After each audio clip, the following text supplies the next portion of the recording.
여러분 안녕하십니까? CCNL 매거진 굿데이 첫 소식입니다. 최근 정부의 교회 정규 예배 이외 모든 모임 금지 조치가 사회적으로 큰 논란입니다. 청와대 국민청원에도 이번 조치를 취소하라는 청원 동의가 5일 만에 40만 명을 넘어섰는데요. 정부의 이번 규제 조치 어떤 점에서 문제인지 조홍현 기자가 짚어봤습니다.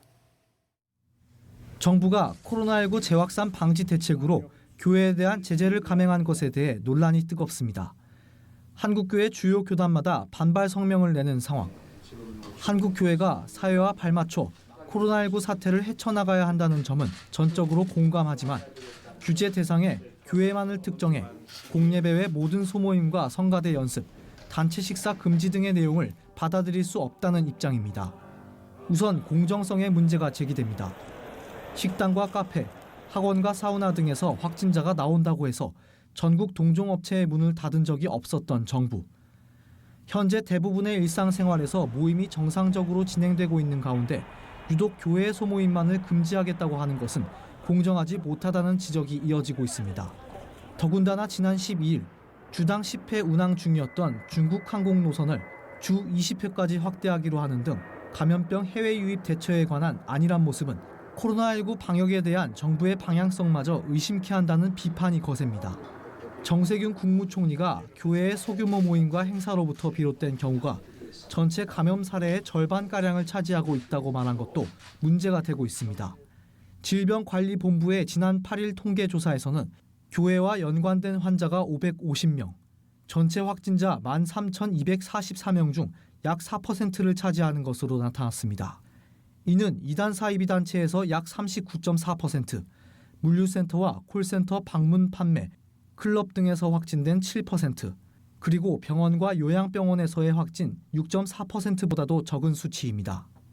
한국교회 언론의 김봉준 공동대표는 전국 주일 예배 출석 신도 중 코로나19 감염률은 겨우 0.0051%라고 덧붙이면서 정 총리의 발언은 거짓된 자료고 교회를 향한 정치적 의도가 숨어 있는 것인지 의심이 들 수밖에 없다고 밝혔습니다. 이 소수를 어디서 받았는지 만약 밑에 공무원들이 했다면 거짓된 자료입니다. 그 정보를 정확하게 알고 공적으로 발표를 해야지 이런 엉터리 뉴스를 발표하면 국민이 총리를 믿을 수가 있겠습니까?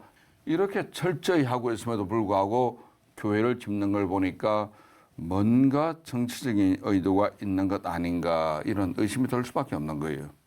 교회에 대한 지나친 간섭이라는 지적도 이어집니다.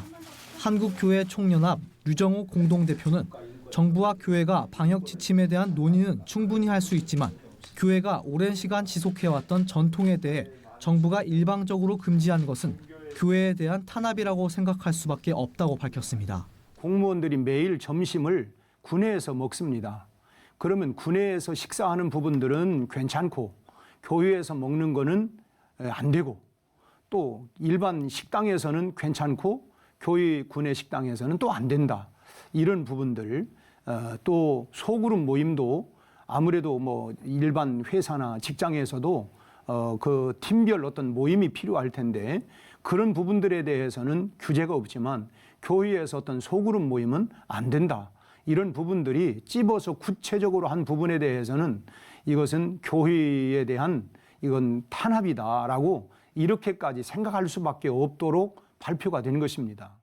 교회의 자발적인 방역 노력에도 불구하고 정부는 국민으로부터 교회가 마치 감염병의 주범인 것처럼 인식하게 만들고 있어 한국교회 성도들의 우려가 큽니다.